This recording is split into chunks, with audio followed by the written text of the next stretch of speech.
feel like it's time. Yeah, watching that clock. Oh, and we're on the clock. All right. And we're off.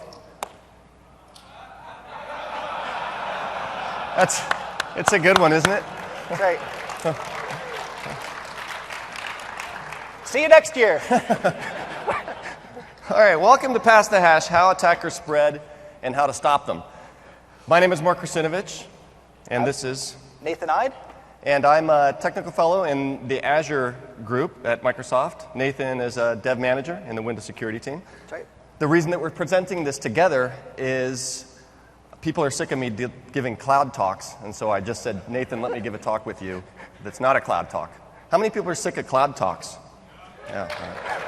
All right. So it makes me so sad. But this is not a cloud talk. This is an on-premises talk, as we call it in the business. And the reason that we're working together on this talk is that leading into the development of Windows 8.1, we were focused in Azure at getting compliance under control, compliance for our infrastructure that accesses Azure production, as well as Azure production itself.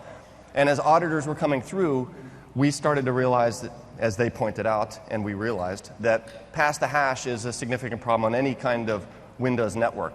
And there were places where we'd not properly prevented the spread of pass the hash. And we'll explain what pass the hash is in a second.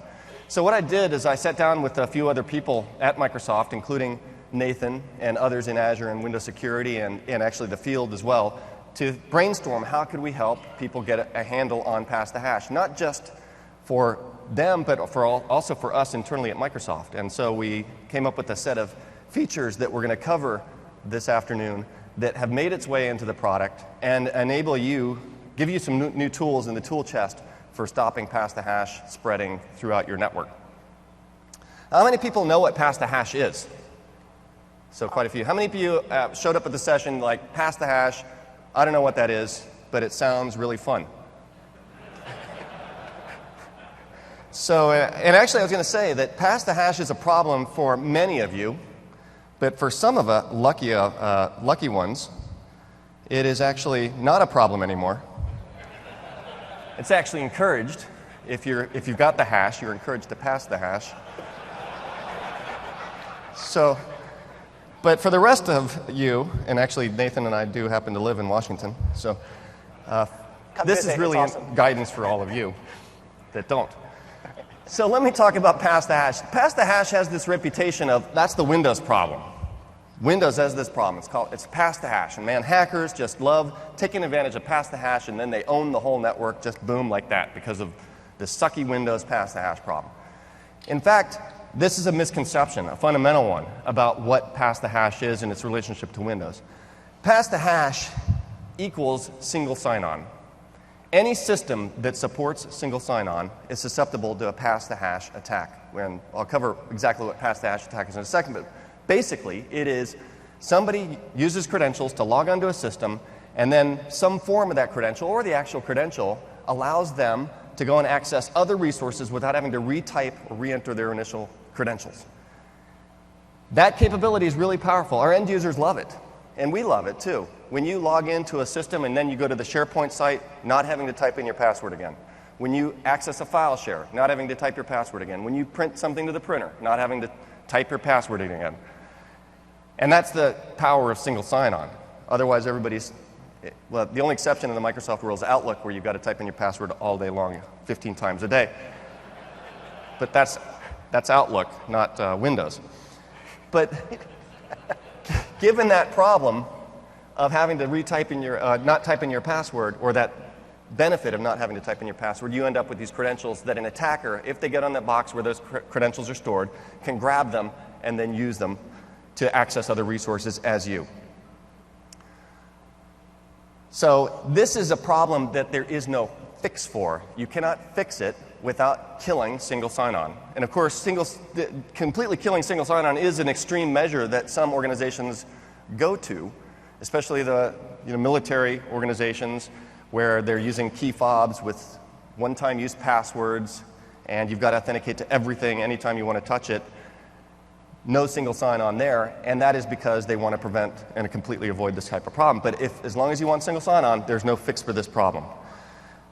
Also, just in terms of terminology that you'll hear us use throughout this presentation. There are two types of pass-the-hash attack. One is credential reuse. That is when somebody grabs your credential or credential verifier, and then they, from the system that it's stored on, use that to go authenticate to other resources as you, without your knowledge. This is reusing that credential verifier credential that you've entered into the system. And then the second form we call credential theft. And this one is, attacker gets on your box where you've got your credentials stored, and now they grab those credentials and then take them to another location and use them from there. And this one lets them spread throughout a network. It's through a process we call credential harvesting that we'll cover. So those are the two forms, reusing it from where it is, as you, to access other resources and spread to those other resources, and then also taking those credentials with them as they do that is credential theft.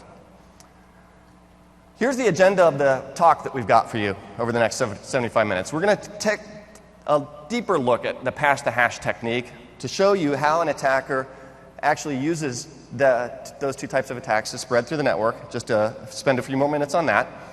Then we're going to talk about pass-the-hash in Windows, so what kinds of tools and techniques are hackers using to harvest credentials and to use the credentials that they harvest to spread throughout a network. And then we'll get into what are the mitigations that have been introduced in Windows 8.1 and Server 2012 R2 that enable you to try to prevent, to mitigate the effectiveness of pass-the-hash throughout your network to protect your high-value assets and users.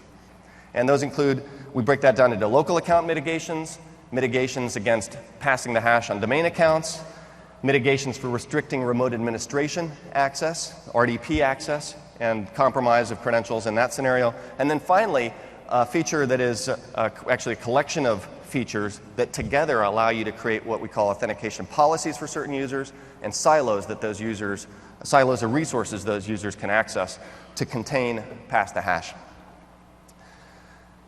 So let's talk about single sign-on just a little bit more. This is Sue logging into her laptop, and when she logs into her laptop, and this is a Windows-centric perspective on this, so Sue enters her password. Now Sue gets a user session on that laptop after she's authenticated to it, and her password verifiers, in this case, in the case of Windows in this particular example, we're using a one-way hash, also known as an NT one-way function of her password that's stored on the box. And now that that's there, she can go access a file server. And when she accesses the file server, there's a challenge response from the file server to have Sue prove that she really is Sue. And what happens underneath the hood is that Sue proves that she knows the password by using that one-way function in that challenge response. So once Fred then knows that Sue knows that password that Fred is also aware of, or that file server is also aware of, then Sue gets a session on that file server and now can access the files on that server. In the pass-the-hash attack, we've got Fred. And Fred's got a user session here. He's already authenticated, so he's got his one-way function stored in the system. Now a bad guy takes over Fred's machine. Or Fred himself is malicious. And now Fred, or the malware, takes that password hash and authenticates or copies it to its own session potentially, so it's not reliant on Fred being logged in any longer, and this would be a theft scenario. Takes that credential, so now Fred can actually log off, his session destroyed, but the malware has Fred's one-way function, his hash, in its own session, and now it can go around the network as if it's Fred. So the malware attackers usually perform some kind of reconnaissance, either beforehand or while they're got their presence on that server. So they'll do port scanning and check out what file servers are accessible to this machine, and then they identify targets to go to. This is called lateral movement throughout the network. And so they'll say, oh, Sue's laptop. Looks like Sue's laptop might be an interesting target, and let's try to authenticate using Fred's credentials to Sue's laptop. And assuming Fred has access to Sue's laptop, then a session can be established for the malware on Sue's laptop. What makes it worse is if Fred has local administrative access or rights on Sue's laptop.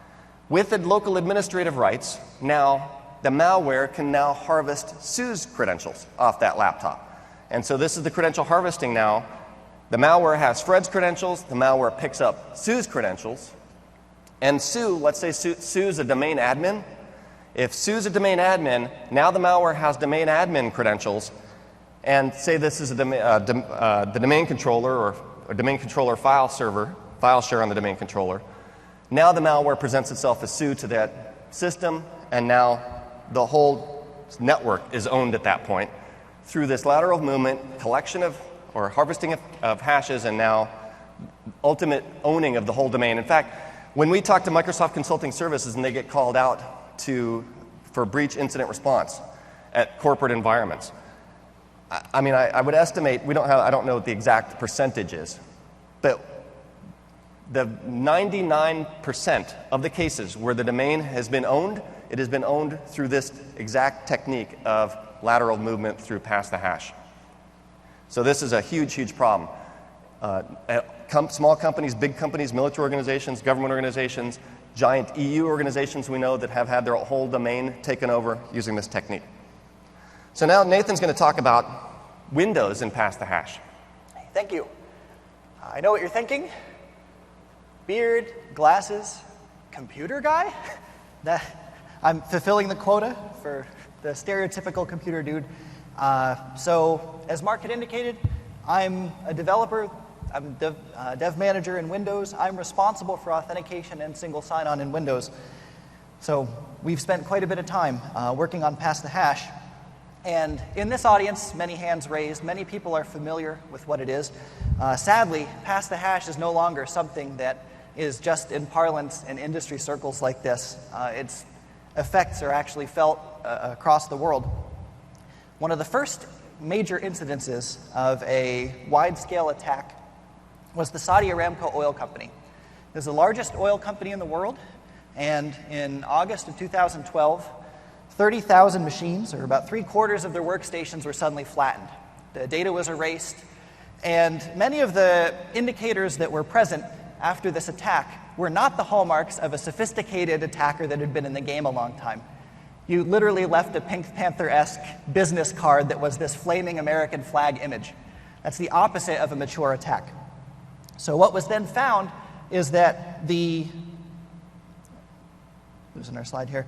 What was found in the subsequent analysis is that there were stolen credentials that were used, that were present across the domain that could be used to extend that attacker's reach.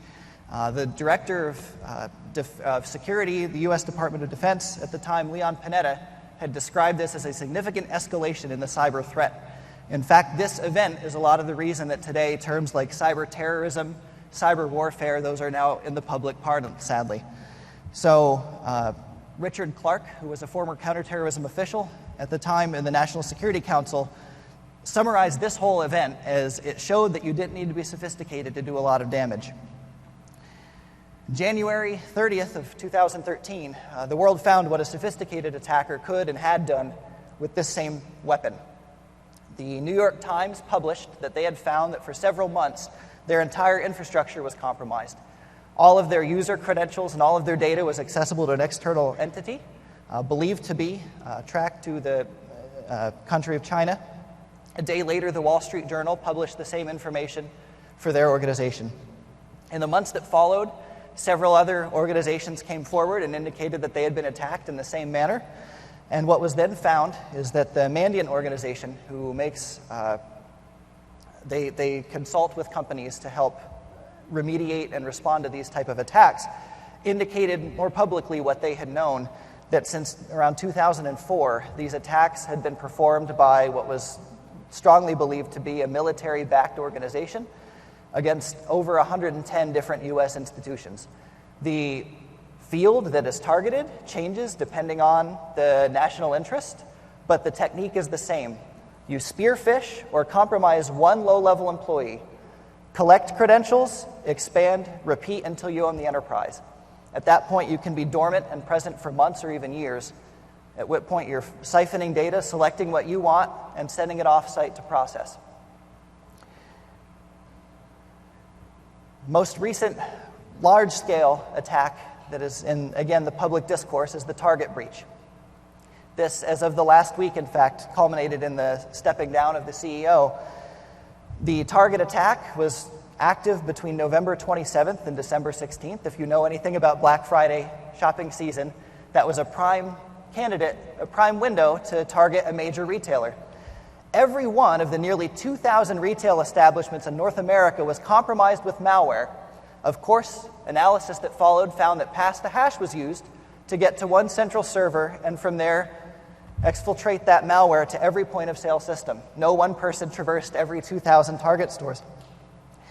The interesting thing here is that the machine that was initially compromised, the initial point of attack, wasn't even a Target machine. It was a vendor contracted for HVAC work by Target.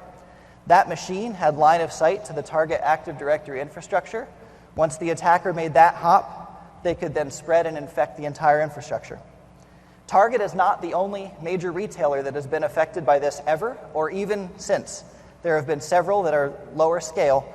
The unique thing about Target is the fact that because of the volume of customers, 110 million customers were affected. 40 million credit cards were known to have been stolen in this attack. That's enough credit cards that if you were to lay them on the floor, if you've been to the gargantuan expo floor on the first floor, you could cover the entire floor 3 times with stolen credit cards from this Target breach. The PasstheHash attack, regardless of the ecosystem, the environment, the field you're in, if you're targeted, it means that any one leaf node, one bad click is the first domino that brings everything down. These examples also show the myriad reasons why people do these. The tools that are used are sometimes for philosophies, sometimes for politics or patriotism, sometimes even for profit. At least one of these tools was built for none of these reasons. Yeah, so how many people are familiar with PSExec? So for those of you that aren't, PSExec is a sysinternals tool I wrote a long time ago. I've been updating it since, but it allows you to execute commands on a remote system as if they were local. It's kind of the poor man's SSH for Windows. And it leverages, if you don't specify a password and username to authenticate to that remote system, it leverages the credentials of your credential verifiers of your current session to authenticate to the admin dollar share of the remote system. What happens is that attackers love this kind of technique to spread through the local admin share and other admin shares on systems. They get their foothold on the machine, they get the creds, they get the session, and then they use those credential verifiers to go authenticating to admin share, and then they want to drop their malware on that admin share and then activate it. And using PSExec is a fantastic way, an easy way, to activate malware on a remote system. And so I occasionally get emails from disturbed users of PSExec, or actually inadvertent users of PSExec, like this one right here, who says, I'd like to share a case with you. We're actively owned in our company, and we see PSExec being used by the attacker to spread from machine to machine, and we can't get a handle on this thing. Is there a group policy, some other setting that we can use to turn off PSExec? And I always apologize to people like this, and I tell them there's really nothing I can do. At least that's what I've set up to now, that there's no way that I can really stop PSExec from operating in this way, but through malicious use. But earlier this year, I took action, and I think I've got this problem under control for everybody. Has anybody been attacked with PSExec in their network? So I see a few hands going up. Well, fear no more. I've added this to the EULA.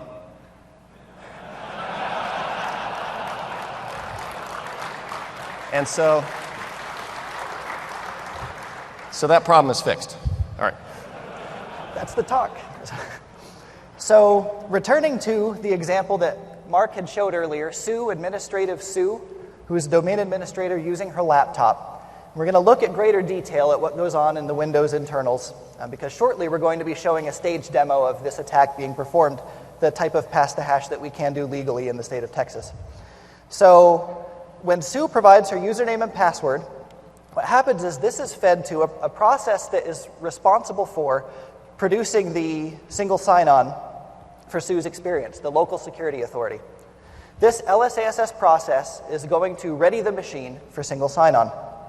LSASS hosts a number of plugins. We've given 3 examples here, each of which represents a protocol that Windows supports. These are either their native inbox ones, of which these are 3. You can also add others. There are software packages that add more. And so what happens at sign-in is that Sue's raw credentials, her username and her password, is presented to each one of these protocols so it can ready the device for single sign-on. It can prepare whatever credential verifier it needs to do so. So for NTLM, it takes that password and it produces the NT one-way function hash, or NTLM hash, and keeps that in memory. The digest protocol, when it supported single sign-on, which it did up until very recently, in fact, in order to do single sign-on and digest, because the protocol was not with the modern conveniences that we have in today's protocols, it needed to keep a plain text password around to support single sign-on. Kerberos as well would take the password, it would authenticate to a domain controller, it would get a ticket granting ticket, or a TGT, and then also a collection of service tickets. This set of credentials would then be held onto, and for the duration of Sue's user session, to facilitate single sign-on. What then would happen is that the password can now be dropped because we don't need it anymore. These credentials are there. Imagine Sue then accesses this machine, PTH-demo-DC, the domain controller. The local security authority is asked if it can authenticate without asking Sue directly because we don't want to unnecessarily prompt for credentials. Kerberos says, I can do that. I have a service ticket. I'm able to authenticate to the domain controller. It is presented, and now Sue is able to access her resources without needing to type in her creds. Imagining that later then, Sue accesses the same machine via an IP address, 192.168.1.1. Kerberos does not support IP address-based targeting, so Kerberos says, I can't do this. NTLM, however, is able to authenticate to an IP address. NTLM will provide the hash, and again, Sue is able to access the share. What this example shows is the reason that single sign-on is not an oversight or a design defect. It is desirable that Sue is not being asked every time she accesses her SharePoint, her email, her company benefits portal, who she is, and to prove it.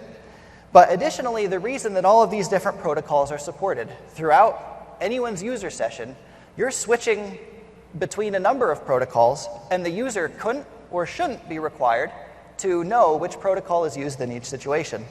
This is the reason we have this LSASS Swiss Army knife of protocols available. A term that we use to describe this credential residue that is kept, the collection of credential verifiers for the duration that Sue is using the computer, is called the credential footprint. We'll talk about that later as we go through some of these examples of the changes that have recently been put in Windows. So the fact that this is what a computer does literally every day didn't change the fact from it was eventually discovered in the wild and deemed a threat. And so in 1997, Paul Ashton, producing a SMB client, found, to his horror, that you could use not the password, but just the NTLM hash in order to authenticate as a user. And it was put in the tool as a proof of concept that this could be done. This was, again, no surprise to anyone that worked on Windows. This is what your machine does every time you use NTLM to authenticate to another resource. But the fact that the password wasn't directly being used triggered alarms and concerns. This is, in fact, the reason that this talk is titled Pass the Hash and not Pass the Ticket, Pass the Password, Pass the Smoke Signal, because this was the first discovery. 11 years later, in 2008, it was also discovered that, lo and behold, I can steal a ticket and perform the same attack. What's happening in either of these cases is an attacker gets administrative access to a box that, in the prior example, Sue is using, and steals and does a credential theft attack to harvest those credentials. It's a law of physics that if that credential footprint represents you, and that's all the machine needs to be you on the network, any attacker that has that credential footprint is also you. That is unavoidable. And so, in fact, any protocol that you go down the line that's an inbox Windows protocol will support this same type of pass the star attack. And if you want some quick notoriety, I invite you to go to a website like this and log pass the PKUDU. Pass the digest will no longer work, unfortunately, so we did close that one off. But no one has yet taken me up on my offer to pass the PKUDU. So what had been done by Microsoft is that there was a proliferation of bad data. And we wanted to try and educate a little bit and bring people the knowledge of what you know based on the talk thus far, that this wasn't in itself an attack. It is just explaining and understanding how single sign-on works. So Microsoft had published a document in December of 2012. There is a new one forthcoming imminently. You'll have it this summer that'll take into effect the things that we're talking about. And the main intent of this document was to sort of level set the expectations and understanding of what PasstheHash is. The problem is not NTLM or any one protocol. If any two machines can speak NTLM, Kerberos, Digest, PKU2U, secret handshake, carrier pigeon, if they support single sign-on, it is a vector for this attack. And so customers had spent a lot of time and money eradicating NTLM and then found that Kerberos was also susceptible. Everyone in the room, please take away that it is not an NTLM problem, and the name PasstheHash is more of a common parlance because of its history than it is a description of the actual attack. Another surprise to many was the fact that a smart card authentication actually doesn't defend you against PasstheHash. Enforcing and requiring smart cards is a terrific way to bind authentication to a physical device. I can give you my password, I can tell it to you on the phone, I can't give you my smart card. However, if I steal your ticket that represents a smart card login, as far as anyone knows, I now have that smart card. If that ticket represents a phone call with the president, an SMS code you received, any one of those is encapsulated in that ticket, and if the bad guy gets that ticket, he can claim that same proof. So the way that this attack works, and the way that we'll demonstrate, here again is Sue using her computer. She has her credential footprint active, and unbeknownst to her, Fred, or his malware, has infected the machine with a tool that is going to be used to harvest credentials. Here we're going to show Amplia's Windows Credentials Editor. This is a tool, if any of you want to play with it, you can download it from the Amplia Security website. And it is used by pen testers and attackers alike. And the clever trick it can do is it knows how to parse the internal data structures in the local security authority to find the hashes and credential footprint, to make sense of them, and it can both extract them and feed them into a store. This is the credential theft attack. And in addition to that, you can take previously harvested credentials and use them to overwrite your active user session, meaning that when you go out, you now masquerade as a different person whose credential you stole previously. Because of this trick, I can use the Windows Credential Editor to steal someone else's identity while they're using a machine, and then inject that identity into my own session. Instead of taking my word for it, we'll show you this now. So we are going to start. We have a sample domain set up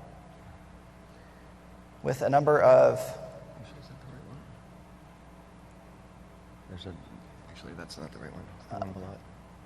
Thank you. x86? Member server. Yeah. Thank you. So we have a Windows 7 machine that we're going to use to demonstrate the environment prior to these technologies, because as of yet, they've shipped to Windows 8.1 and Windows 2012 R2. And so here is Sue using her currently Windows 7-based laptop. So Sue starts her device. She has, again, remember, these administrative credentials that she's going to use to do her work. And so she's going to log in. She is not suspicious to the fact that Fred was apparently using her laptop last. So inexplicably, that passes her attention. And so in her day, she opens a share just like you do. And on it, she accesses another share that is ACLed to Sue only. And in here is super secret information that Sue wants no one else to see. We had removed the slide that said no photography, and now there goes my money. So unbeknownst to Sue, however, Fred is active running malware on this machine at this time. And so this command session is going to simulate Fred and the things he's using. We're doing it in a command shell so that you can see what's happening. So this tool is the Windows Credential Editor. And what it can do is attach itself to the local security authority and dump out the credentials that are active in the machine. You can see here Sue's hash. Similarly, we're going to capture Sue's Kerberos tickets. Sue, of course, was not aware of any of this. And so she's finished using her machine. She logs off.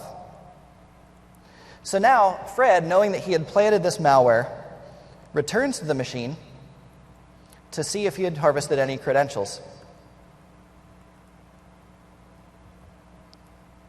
So Fred, of course, because he forgets who he is, he starts by accessing the SU-only share, and oh, he can't access it. That's right. But he had that malware running. See what he found. So first,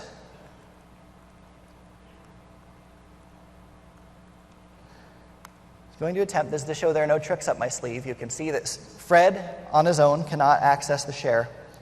However, Fred captured Sue's Kerberos tickets.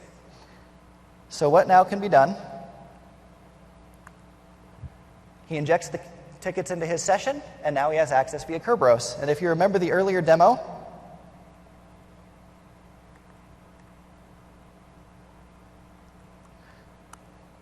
what happened here is that we forced NTLM by accessing via IP address. I don't have, at this time, Sue's NTLM hash, ergo I don't have access.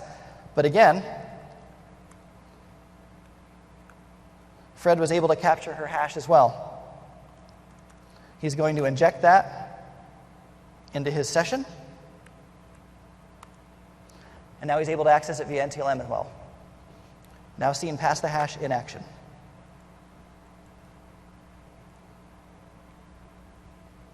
So let's start talking about some of the mitigations. So you've seen PasstheHash, you understand the problem, you understand the way that it works on Windows with the Windows architecture and credential management storage.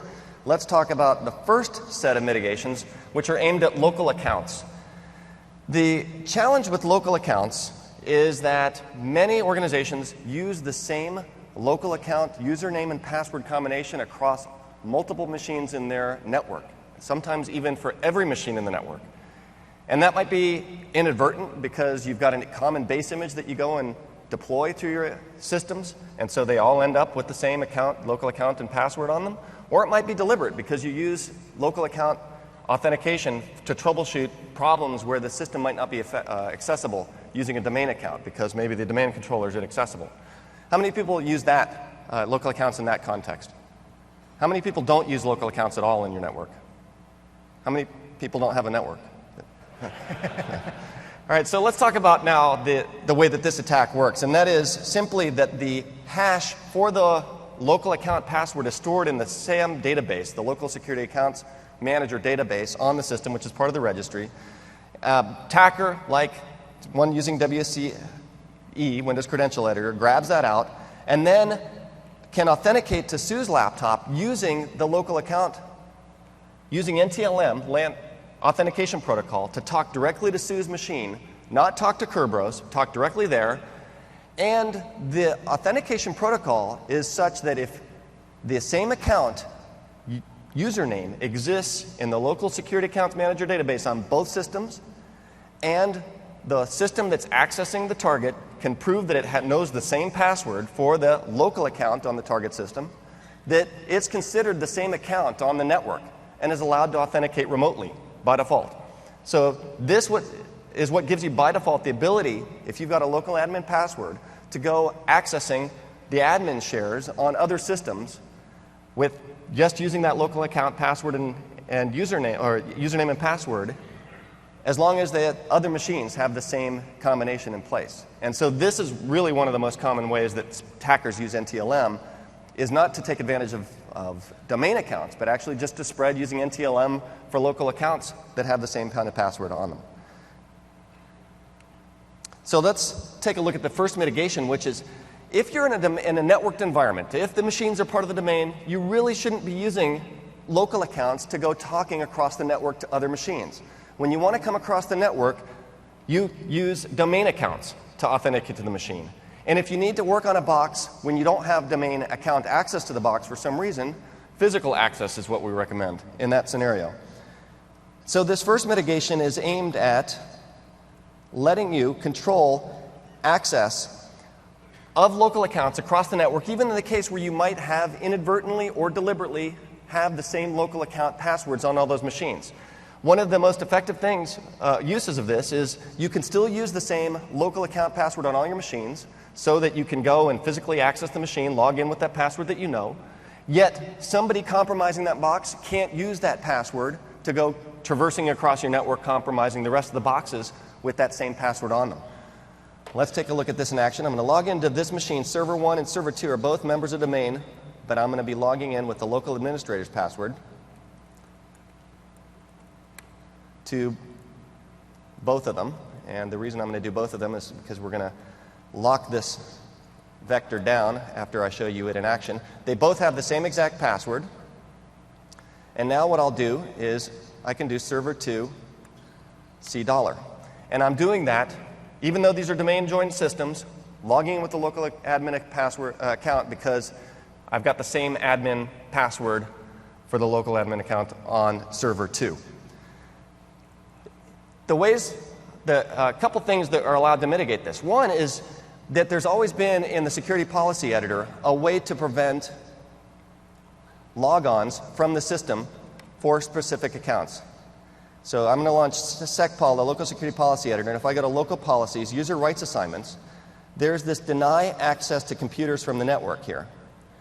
And this has always been there to be able to say, don't let these specific users or groups access this machine over the network. And this is a way to keep those guys off this box, even if they might otherwise be authorized to.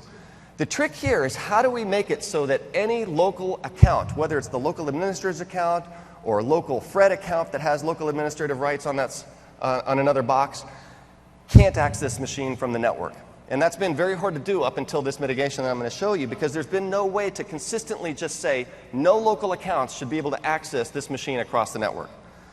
To enable that kind of policy, we've introduced two well-known groups. So I'm going to fire up another tool. Oh, actually, I'll do it on this machine. Oh, it's already running. Process Explorer. If I go to explorer.exe and I took a look at the security tab, this shows me the groups and users that are part of the token that Explorer is running under. And on Windows 8.1 and Server 2012 R2, the system injects two new well-known groups. You can see they're right here, NT Local Authority and NT Local Authority Local Account and NT Authority Local Account and Member of Administrators Group. So you can target one or the other. The blanket way to target any local account is just to target local accounts because local administrators will obviously be a member of that as well. And that's what we're going to do on this box is prevent access from another system for, and I actually have to change the target location, not to the domain, but the local machine. And this is where you're going to see a bunch of prompts of Windows, I think, trying to harvest my credentials because it's going to, and I can just say escape and say server 2. Now I can type in local account. And then it's going to try to harvest my credentials again. Just resist, escape. It's going to try again. It's persistent, escape. It's going to try again, be persistent. It's getting harder now, though. Escape. It's going to try yet again. Maybe this is the last time. Escape. No, one more time. One more. There. Okay. So that's Nathan's bug. And there's a local account. So I'm going to select local account now. Whew, that was tiring. Now I'm going to try this dir again. And I still can access that machine. Why can I still access that machine even though I just said deny local accounts from remote access to that machine? Does anybody know? GP update? No, that's not it. Anybody else? Session. Somebody said, yeah, somebody got it. Watch, if I do net sessions on this machine, there's an active session from server 1 to server 2 that can still be reused as long as it's active. No need to re-authenticate. So no, it won't run into that policy. So the way you can deal with this is net session 192, 168, 101, 11, delete. Say yes, and now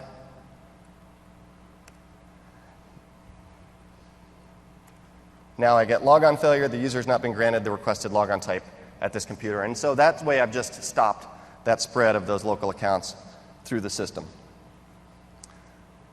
So let's turn it back over to Nathan, who's going to talk about the next local account mitigation, or actually first domain account mitigation. Hey, thank you. So in addition to local accounts, how many of your networks use domain accounts? Hopefully every hand. Right? So domain accounts are another mainstay. They are the way that you intend to communicate from one machine to another. And this is often the target of the tools like what we showed, the Windows credential editor, and what we'll now introduce as Mimikatz. Is this a term that anyone has heard before? Mimikatz. Oh, wow, okay. You are the right audience. So Mimikatz is comparable to Windows credential editor, other than it has the world's most obtuse command line. And also, it supports Windows 8.1. Ergo, we're going to use it from here on out. And so Mimikatz, just like Windows credential editor, is capable, it's extremely full-featured. It's able to pull apart all of the credential residue in the local security authority and place it into a credential store. And you'll see how exhaustive that is shortly. The thing about Mimikatz I think it's interesting is it's written by a Frenchman. Right. And most people that write tools for Windows, they write their tools in English, because that's kind of the universal IT language, but he's French, so he says, it's in French and deal with it. C'est la vie. So that's what makes it extra hard to use if you don't know French. Just FYI. Yes, and what we'll see, we wrapped it in a batch file to prevent typos. So what now has happened is he conveniently made for us, when we released the first preview of Windows 8.1, a chart that he had put together of the credentials he saw going away. We were in the process of doing this work that we're about to demonstrate and put together this terrific chart. And so as an homage, this is a preview from the new PasstheHash document that's going to be coming out shortly, where we have taken and extended that same table. So one of the first things that was done is that we targeted a lot of this credential residue. All of it had a job. It wasn't as though it was an oversight. But we felt that the threat of credential theft and reuse exceeded the value of some of these scenarios for which these used to be there. One example here that might be a surprise, you can see plain text equivalent passwords as a scenario, and wdigest or TS package. That sounds alarming. The digest protocol, if that were ever to be used as a single sign-on protocol between two devices, needed a plain text password in order to function. That was just the design of the protocol. Similarly, Kerberos would hold on to your password because changing certain group policies requires going back to the password. If we change your authenticator key, we need to go back to the password to calculate your new Kerberos authenticator. That was kept in memory for the sake of reducing reboots. This is a noble goal, but in the light of the PasstheHash attack, we felt that the interest was no longer there in reducing reboots if it meant increased exposure to PasstheHash. Ergo, we got real aggressive with removing these credentials. Similarly, session expiry, as you log off, the session itself that we've shown in these slides as a ref-counted object, any stale reference to it would keep that credential handle available indefinitely. So your NTLM hash you believe is wiped because you logged off yesterday is still there when Fred accesses the machine and performs his attack. In addition to this, there's a protected users RID, which we'll walk through, and hardening the LSASS process. So returning to these machines, I'm going to sign off with local administrators because we're now going to perform these attacks using domain credentials and show how they're better in Windows 8.1 and soon to be downleveled.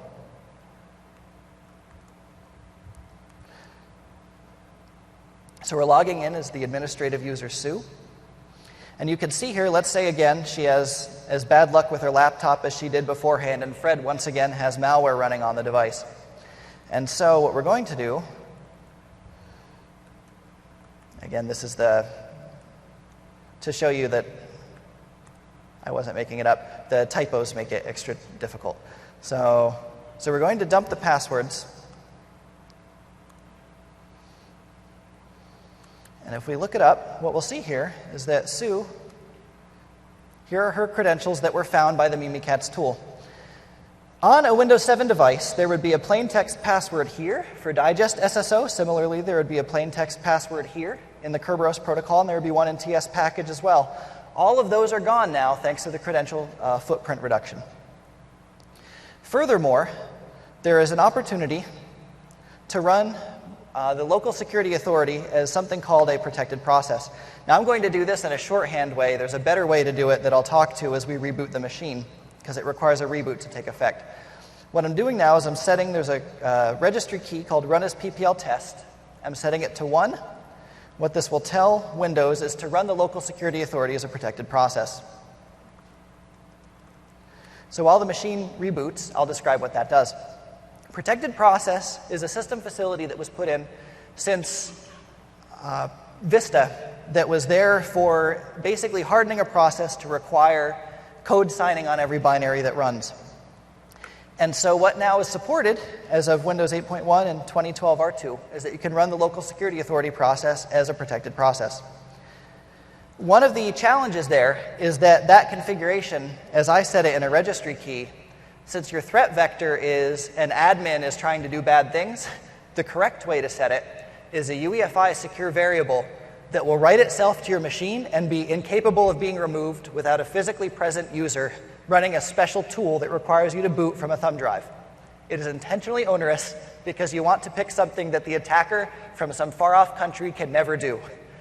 So what now happens, though, we can see that, again, Sue is logged in. Now her local security authority is running as a protected process.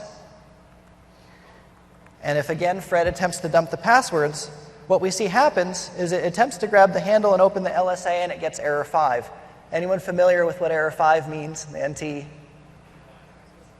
Access denied, that's right. So basically, because the Mimikatz code is not signed properly, it is incapable of accessing the local security authority. Nothing can be harvested. Now note that setting this also requires that any of the good things that run an LSA that you desire, like your smart card driver, will need to also be signed. There is a facility to get components signed in software packages, and there's a way even to try this and test it to see which of your components, if any, might not support that signature. Everything in box in Windows will run that the local security authority is designed to run. So the other thing we'll do is we wish to constrain single sign-on further through using something called a protected user. A protected user is a means to take a user and say that we're going to restrict their single sign-on such that it's bounded only to a very limited period of time. We're going to add a user. This is just a group that is it's a well-known RID that is present in any up-level domain that is called the protected users group. And I'm going to add someone called protected Sue to this machine. So now what we see when we log in via server 2 as protected Sue, that the machine is going to behave differently.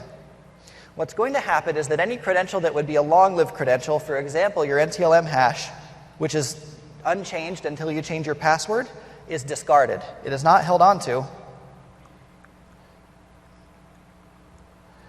in order that even if Sue now uses a device that's untrustworthy, the longest-lived credential that an attacker can harvest and use is a Kerberos ticket.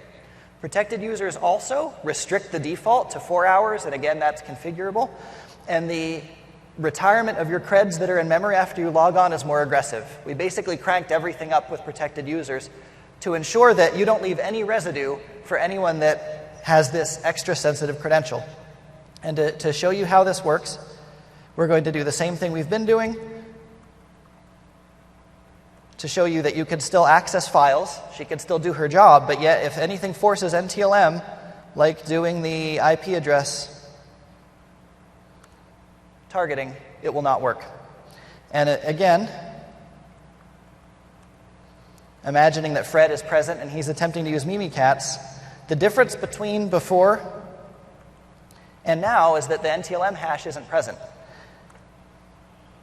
Interestingly, the Mimikatz tool seems to have some kind of a vulnerability where it buffer overflows and reads for quite some time. Eventually, it'll give the opportunity to record a bug to be passed to Mr. Mimikatz. And we're still working on the exploit for this, but we'll be posting it soon. So, okay. And from this, we've now shown the reduced credential footprint and domain accounts.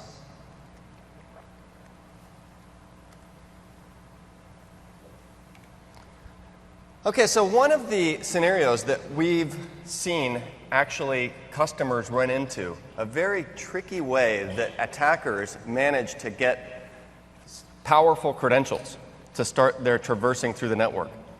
This came to us from the GSA, which is the Government Services Auditing or something. I can't remember what that stands for. Anybody remember what that stands for, GSA?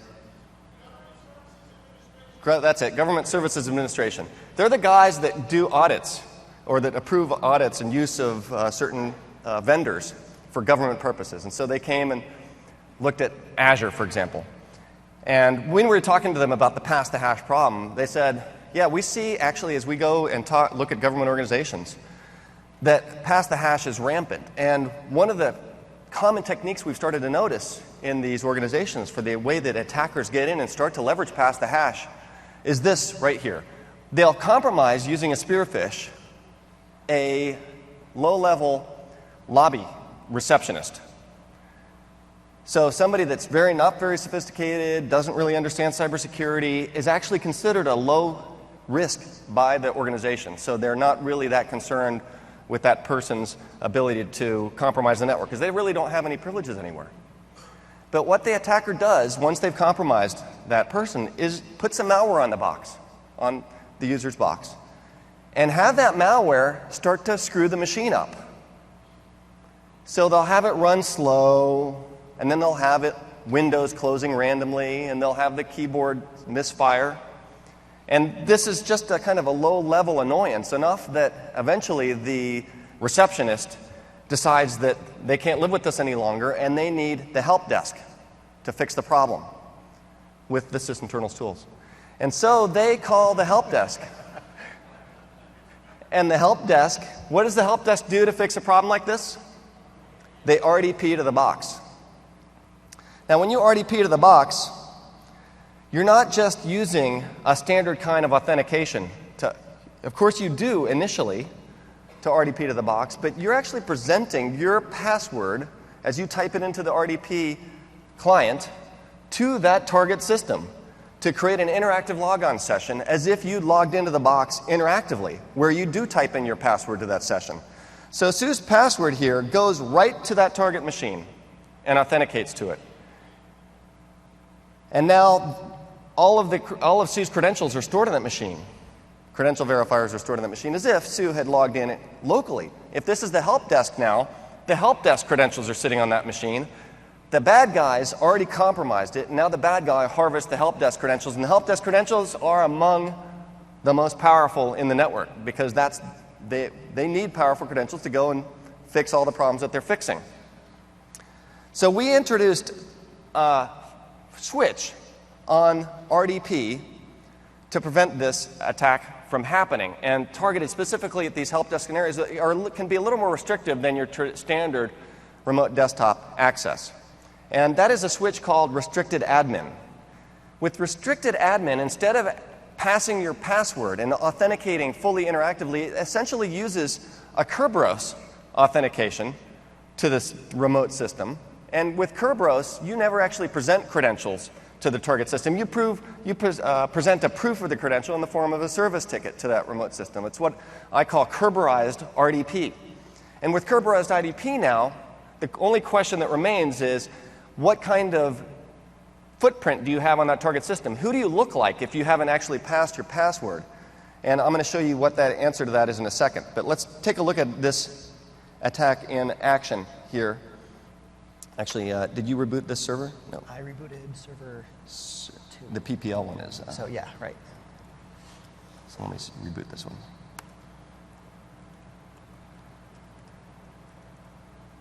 -RT0. All right. So let me get server 2 ready to go. And I'm going to log in as Fred, our bad guy. And Fred is going to be sitting on that machine, having infected it with malware and trying to lure the help desk, who will use Sue as the help desk, to come over and take a look at the problem. So let me get Fred ready here.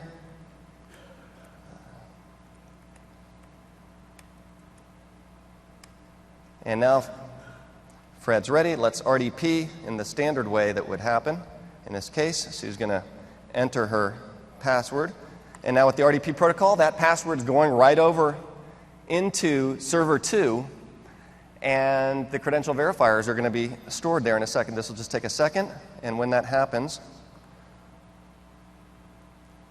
we're going to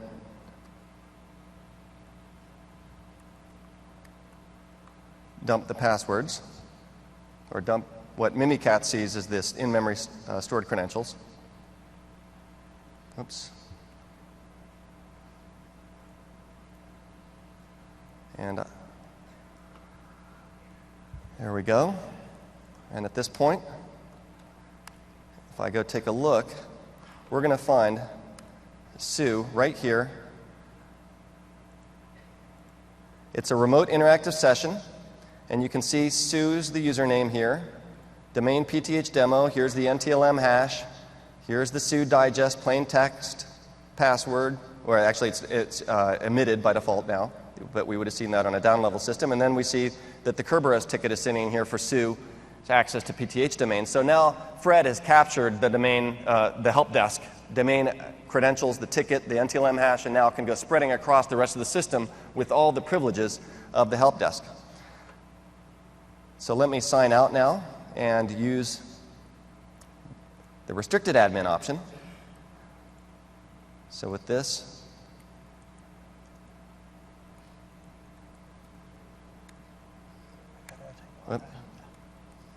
MSTSC.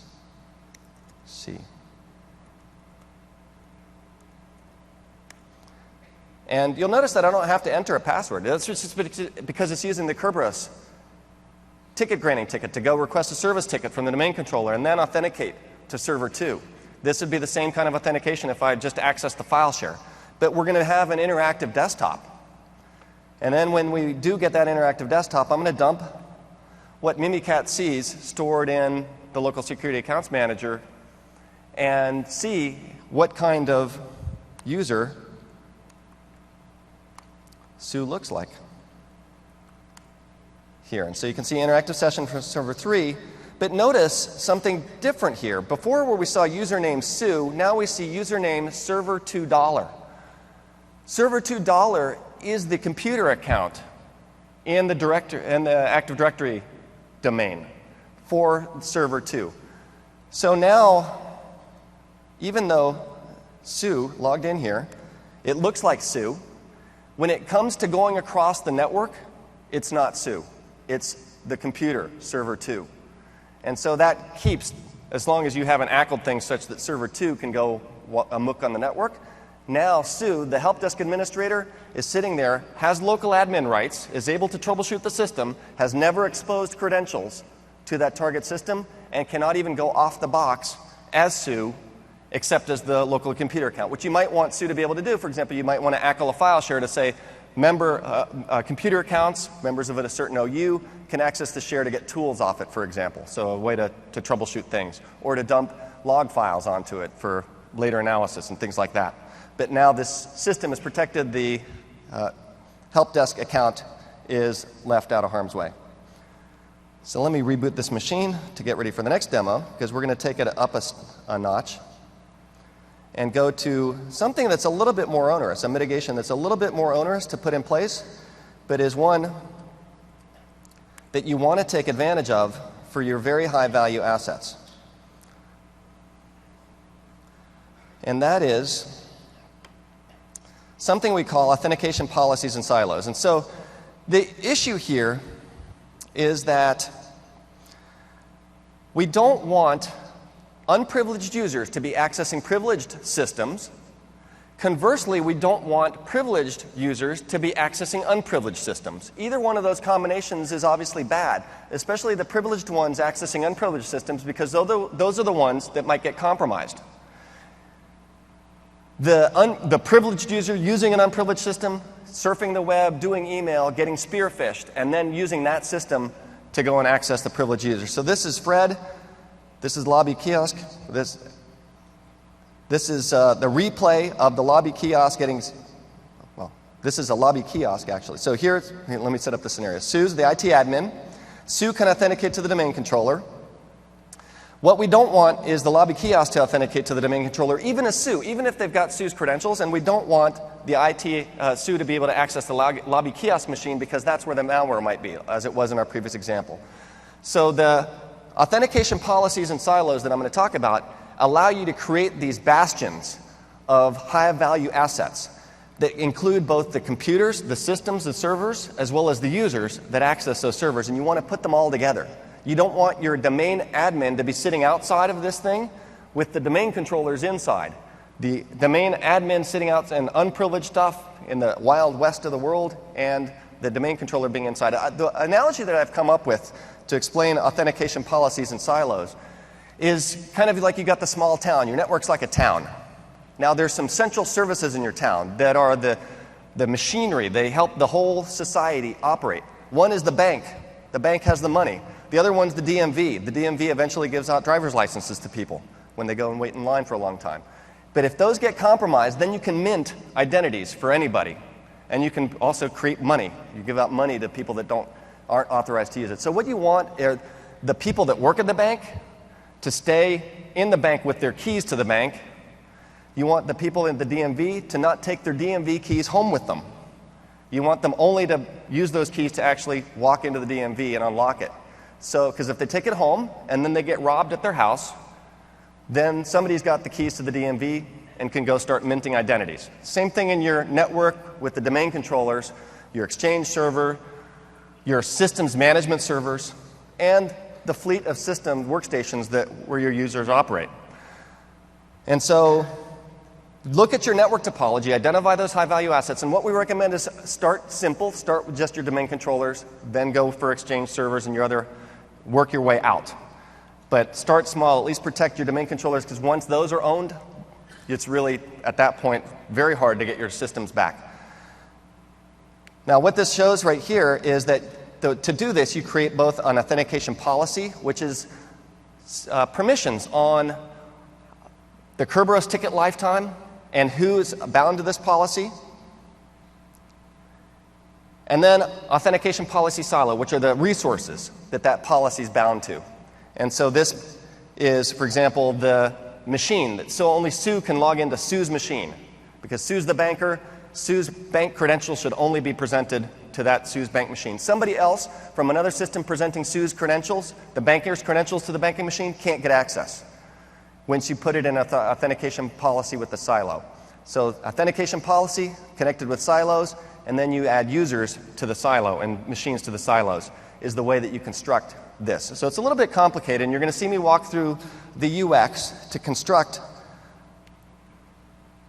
this system. And what I'm going to do in this example is set up an authentication policy such that Sue's, protected Sue's, Kerberos tickets last only 1 hour. That way, if somebody does manage to somehow get a hold of one of her Kerberos tickets, it only lasts 1 hour, and if we roll over the password in that after that time, the Kerberos ticket is invalid. It can't continue to be used, as opposed to the long lifetime Kerberos tickets you get by default.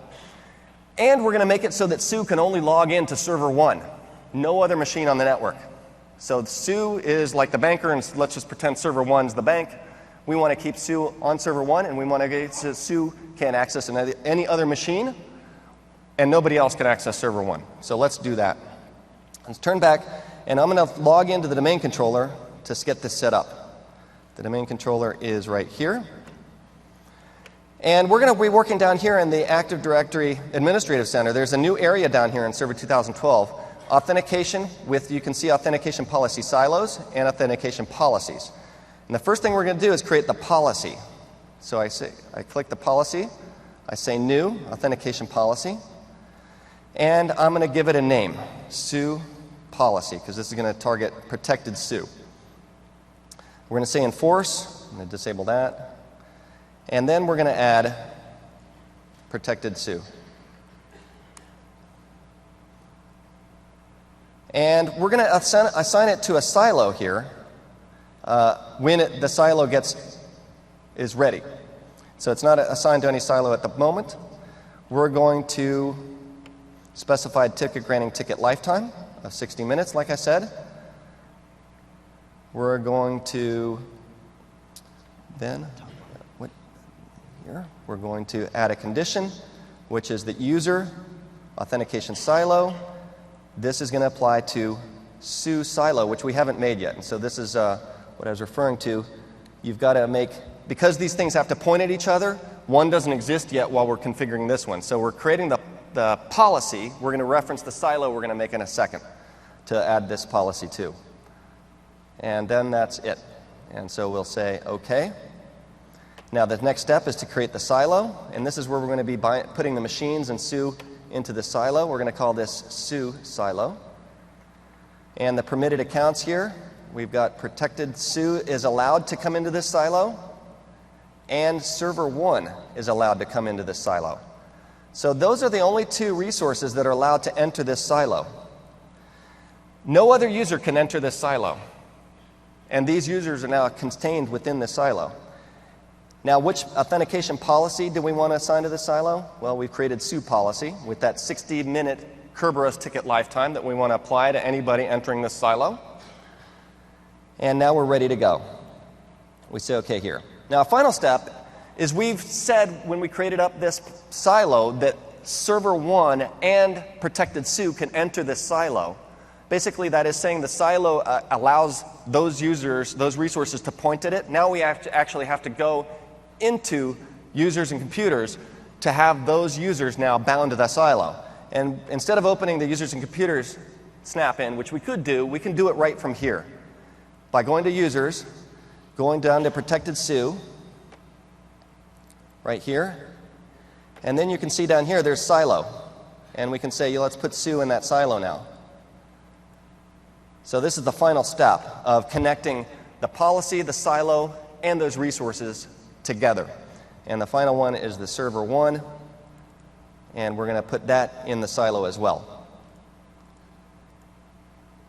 Now, the reason that we've got to do this multi-step thing and it just doesn't happen automatically is permissions. It's security. It is to prevent somebody from adding themselves to a silo when they're not authorized to. It's to prevent somebody taking themselves out of a silo when they're not authorized to, or assigning a policy to a silo when they're not authorized to. So that's why these are all discrete steps on different objects, is to make sure that the system can be kept secure and only unauthorized people are allowed to create these things, because they're very powerful and then they can actually lock you out of your network if you mishandle them.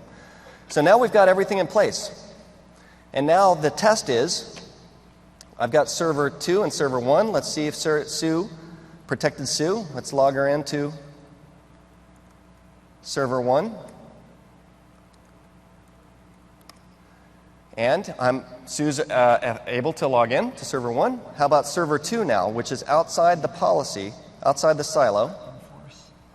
Enforce thing on the DC. Oh, yep. Actually, I've got one more step. This is another one of Nathan's bugs. He reminded me of.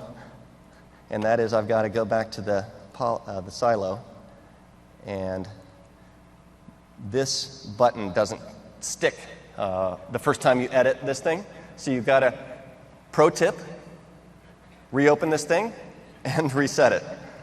Right, Nathan? Yeah, that's right. Yeah. I ship in the box with 2012 R2, so I just whisper that when you're configuring a silo. It works great. All right, fix that bug. Here we go. Let's see if everything works together. And if this happens, the banker, Sue, should not be able to walk into this. This might be her everyday workstation, her house, with her keys.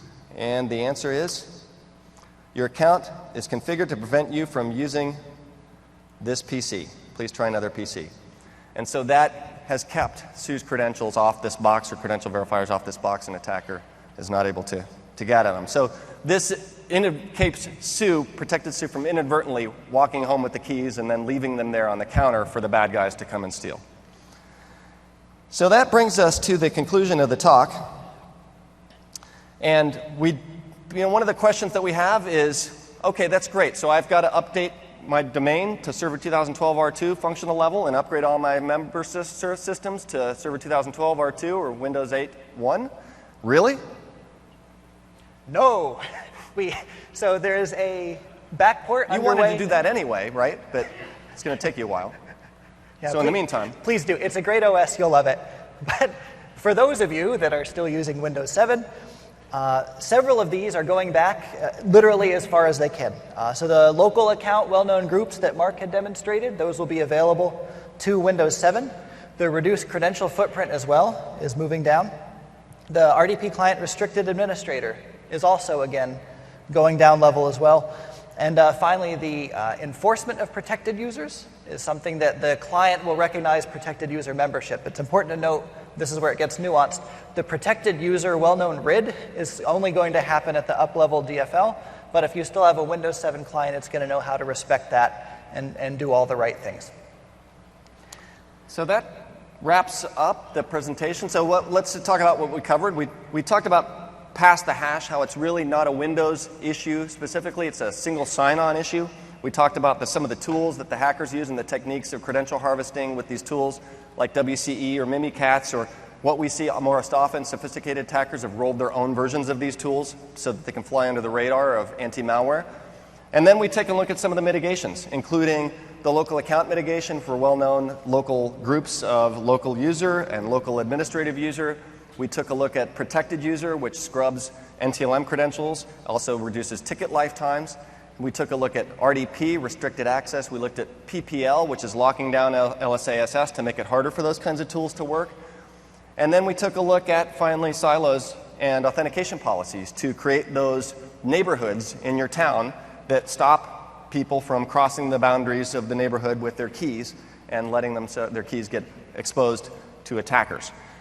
So the bottom line, I think the number one thing to take away from this talk is that PTH is a solved problem. It's fixed. And we did it.